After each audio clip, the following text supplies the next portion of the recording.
नमस्कार, आप देख रहे हैं आज तक। आपके साथ मैं हूं सईद अंसारी। स्वागत है आपका आज तक चुनाव में। पश्चिम बंगाल में कोरोना के बढ़ते मामलों के बीच छठे दौर के लिए वोट इस समय डाले जा रहे हैं। तमाम बूथों पर कोरोना से बचने के उपाय किए गए हैं, लेकिन बढ़ते कोरोना संक्रमण के बीच लोगों ने अपनी जिम्मेदारी निभाई और तमाम एहतियात के बीच मतदान करने पहुंचे।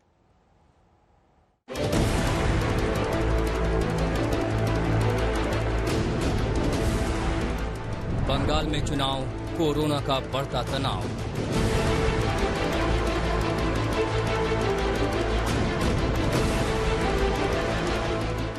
राज्य में हर पांचवां शख्स कोरोना पॉजिटिव।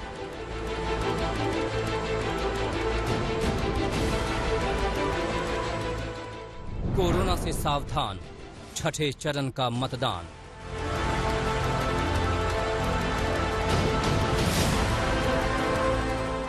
चौबीस घंटे में पश्चिम बंगाल में कोरोना के 10,748 नए मामले सामने आए। इस लिहाज से पश्चिम बंगाल का हर पांचवां शख्स संक्रमित है। इन गंभीर हालातों में राज्य के 4 जिलों की 43 सीटों के लिए मतदान हुआ। चुनाव आयोग ने बाकी बचे चरणों के चुनाव एक साथ कराने की ममता बनर्जी की मांग को खारिज कर दी है। वहीं बूथ पर कोरोना को लेकर इंतजाम और सख्त कर दिए। कोरोना की मैं बात करूं तो कोरोना पिछले 24 घंटे में सिर्फ उत्तर दिनाजपुर में लगभग 200 के आसपास कोरोना के मरीज पाए गए हैं और रायगंज में ही 35 के आसपास कोरोना के मरीज मिले हैं। और जो टेस्ट हो रहा है वो जो भी टेस्ट हो रहे हैं, हर पांचवा व्यक्ति कोरोना पॉजिटिव पाया जा रहा है। तो ऐसे में जो टर्नआउट है वो जो हम देख रहे हैं, अभी तक अच्छा टर्नआउट है। सुबह के वक्त काफी अच्छी लंबी खासी भीड़ हमें देखने को मिल रही है। कोरोना गाइडलाइंस का पालन भी हो रहा है, लेकिन सोशल डिस्टेंसिंग का पालन जिस तरीके से होना चाहिए उस तरीके से नहीं हो पा रहा है। यहाँ पर ईसीआई की तरफ से जो इंतजाम किए गए हैं वो भी मैं आपको दिखाता हूँ। इस तरफ आप देखिए, यहाँ पर थर्मल स्कैनिंग का है इंतजाम है, मास्क रखा गया है, सैनिटाइजर रखा गया है। बंगाल में कोरोना का खतरा पल पल बढ़ता जा रहा है। कोरोना की टेंशन भी बढ़ गई है, लिहाजा एक एक मतदाता मास्क में नजर आया।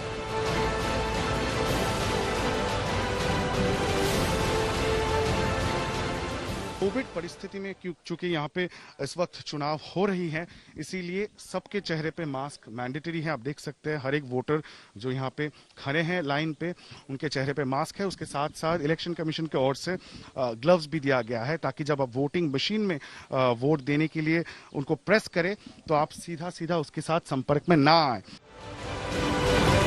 कई जगहों पर कोरोना के बावजूद सोशल डिस्टेंसिंग नजर नहीं आई, लेकिन उत्तर 24 परगना का एक बूथ इस मामले में दूसरों के लिए मिसाल बन गया।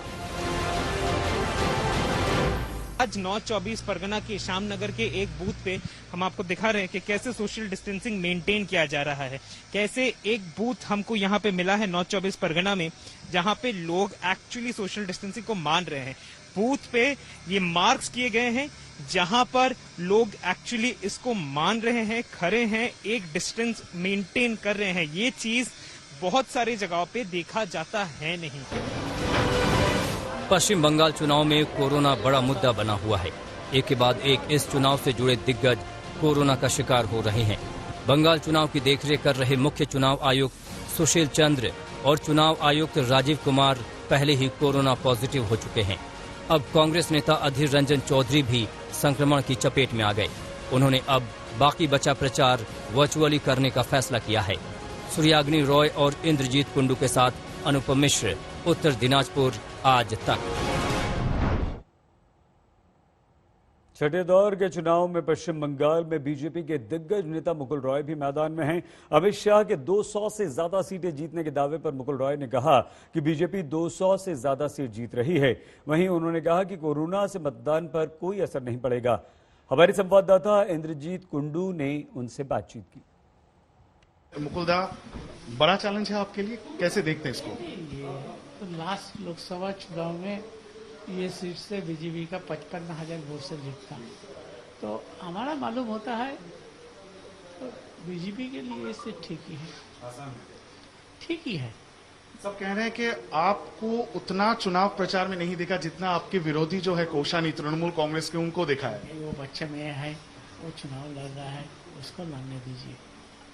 6 फेज, आज छठा फेज है, 5 फेज हो चुका है।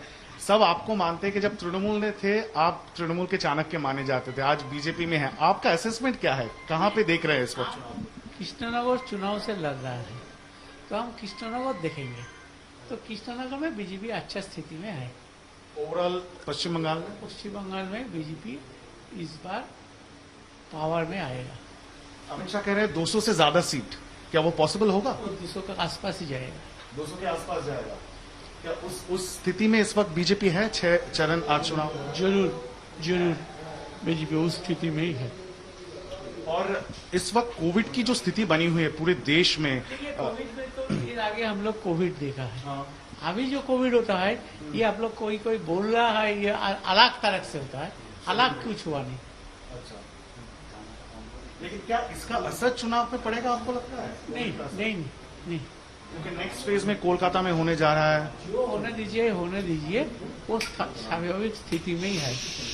और क्या कोविड की वजह से आपको लगता है कि टर्नआउट है, लोग कम आएंगे वोट देने के लिए? 80-81 तक आएगी, 80-81 तक रहेगा। वो परसेंटेज घटेगा नहीं। और प्रधानमंत्री भी आने वाले हैं, अमित शाह भी आ रहे हैं। ममता बनर्जी ने कहा है कि मैं कोलकाता में प्रचार नहीं करूंगी, उससे क्या फर्क पड़ेगा? भीति में बोल रहा है। इस चुनाव में तृणमूल हार जाएगा, ये भीति में बोल रहा है। तो आप ये बिल्कुल अमित शाह के साथ सहमत है कि 200 से ज्यादा सीट से बीजेपी जीतेगी? 200 के आसपास जाएगा। 200 के आसपास। जब हमारे देश में कोरोना की सबसे घातक लहर चल रही है, यानी कि इस समय हमारा देश इससे जूझ रहा है, उसी समय पश्चिम बंगाल में नेताओं के प्रचार पर गंभीर सवाल खड़े किए गए।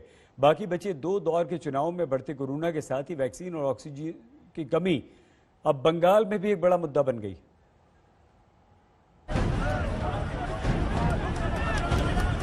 ভ্যাকসিনটা দাও, আমি পয়সা দিয়ে কিনে দেবো পাবলিককে, আমি ইনজেকশনটা দিয়ে দেবো। নরেন্দ্র মোদী দিল না। ইসরায়েলে কেউ এখন মাস্ক পরছে না, সবার ভ্যাকসিন হয়ে গেছে, সব নিশ্চিন্ত হয়ে ঘুরে বেড়াচ্ছে। पश्चिम बंगाल के चुनावी जंग में ममता बनर्जी ने वैक्सीन की कमी को हथियार बना लिया है। चुनावी रैलियों में वो देश में वैक्सीन की कमी को लेकर मोदी सरकार को घेर रही हैं। ইনজেকশনটা দিয়ে দেবো, নরেন্দ্র মোদী দিল না। वहीं दिनाजपुर की जनसभा में ममता बनर्जी ने 1 मई से 18 साल से अधिक उम्र के सभी लोगों को दी जाने वाली वैक्सीन की अलग अलग कीमतों पर भी सवाल उठाया। বিজেপির কাজ হচ্ছে one nation, one politician, one government. আর যখন ভ্যাকসিনের সময় হবে তখন বলবে one vaccine and many price. One vaccine one price হবে, ওয়ান ভ্যাকসিন মেনি প্রাইস কেন হবে? রাজ্য কেন্দ্র কিনলে 150 টাকা, রাজ্য কিনলে 400 টাকা, প্রাইভেট কিনলে 600 টাকা। কি হচ্ছে কি? এটা যা ইচ্ছে তাই হয়ে যাচ্ছে। আমরা ডিমান্ড করছি যে প্রত্যেকটা ভ্যাকসিন হচ্ছে এমার্জেন্সি, এটা কমার্শিয়াল ব্যবসা করবার জায়গা নয়। जहां तक वैक्सीन की कमी की बात है तो अमित शाह ने आज तक से खास बातचीत में कहा था कि वैक्सीन का निर्यात रोक दिया गया है, जिससे उसकी उपलब्धता बढ़ जाएगी। इसके लिए जो इंजेक्शन है, दोनों इंजेक्शनों हमने एक्सपोर्ट की परमिशन बैन कर दी, जिससे उपलब्धता भी बढ़ेगी और अच्छे से डिस्ट्रीब्यूट भी होगा। लेकिन मुद्दा सिर्फ वैक्सीन का नहीं है। विपक्ष ने देश में ऑक्सीजन की कमी को भी सरकार के खिलाफ बड़ा मुद्दा बना लिया है। वहीं ममता बनर्जी के चुनाव सलाहकार प्रशांत किशोर ने ट्वीट कर ऑक्सीजन की किल्लत पर तंज किया है। ऑक्सीजन की कमी पर केंद्र को दिल्ली हाईकोर्ट की फटकार की खबर के साथ प्रशांत किशोर ने लिखा है, नरेंद्र मोदी सर, हजारों लोग कह रहे हैं हम सांस नहीं ले पा रहे हैं, धैर्य बनाए रखने के लिए कम से कम ऑक्सीजन तो मिलना चाहिए। वहीं पश्चिम बंगाल में केंद्रीय गृह मंत्री अमित शाह की रैलियों को लेकर कांग्रेस ने निशाना साधा है। कांग्रेस नेता रणदीप सुरजेवाला ने रैली का कार्यक्रम अटैच कर लिखा है, देश के गृह व आपदा प्रबंधन मंत्री द्वारा कोरोना रोकने के लिए आज उठाए जा रहे कदम। कोरोना को लेकर इस छींटाकशी के बीच ममता बनर्जी की जनसभा में एक बार फिर भीड़ उमड़ी, वो भी तब जब कोरोना संक्रमण को देखते हुए तृणमूल कांग्रेस चुनाव आयोग से बाकी बचे चुनाव एक साथ कराने की मांग की थी और जिस मांग को चुनाव आयोग खारिज कर चुका है। आज तक ब्यूरो। बहुत छोटे से ब्रेक के लिए हम रुक रहे हैं, आप देखते रहिए आज तक।